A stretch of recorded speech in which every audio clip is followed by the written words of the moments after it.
If you're not fixing these simple Shopify design mistakes, then your website could be scaring customers away. And as your go-to tech girly, who's built over 100 websites and digital experiences for global brands, I'm here to tell you the 4 most common website design mistakes that I've seen in my career, and most importantly, what you can do to fix them today so you can get more sales immediately. Alright, so mistake number 1 is treating your banner like a garage sale.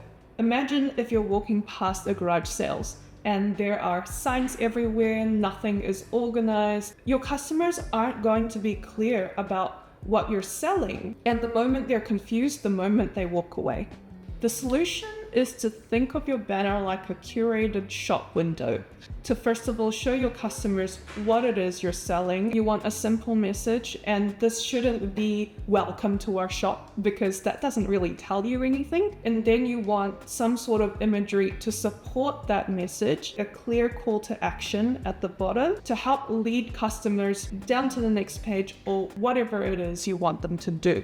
Another huge mistake is overcrowding your menu, and I've seen this time and time again. When everything is important, nothing is. Let's put it this way. Imagine you're walking into a store and the aisles are freaking crowded. There's just random shit all over the shelves and nothing is organized. It would be like trying to find a needle in a haystack. So focus on what's essential and then have sub-menus below that to drill down even more. If you can, add photos to those menu items to keep things visual and to help customers figure out where they can find what they need with the least amount of thinking required. Mistake number 3, and this is the biggest sin in my opinion, is ignoring mobile view. I know for a fact, because I looked at my clients' analytics data, that 60% of your customers will be shopping on mobile.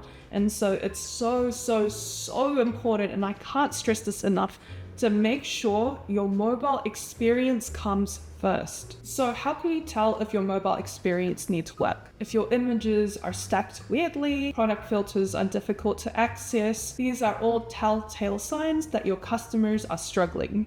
So how do we fix it? First of all, what I like to do is mock up what the mobile design should look like on tools like Figma, Adobe XD, or you can even get away with Canva these days. If you make sure that your website's mobile design is as user-friendly as possible, I can guarantee you your sales will go up. Mistake number 4 is not having clear call to action. Imagine if you're walking into a store and there are no signs anywhere or any indication of where you can find what you're looking for. You'd wander around pretty aimlessly, right? That's exactly what happens when your website lacks clear call to actions. CTAs are like signposts, so they should keep directing your customers towards making a purchase, booking a call, or whatever it is that you want them to do. So those are the biggest Shopify design mistakes I've seen in my career. If you found this video helpful, I know you'd love the next one where I break down the perfect Shopify homepage design. If you want to know more about a specific topic related to web design, make sure you let me know in the comments below, and I'll see you on the next one.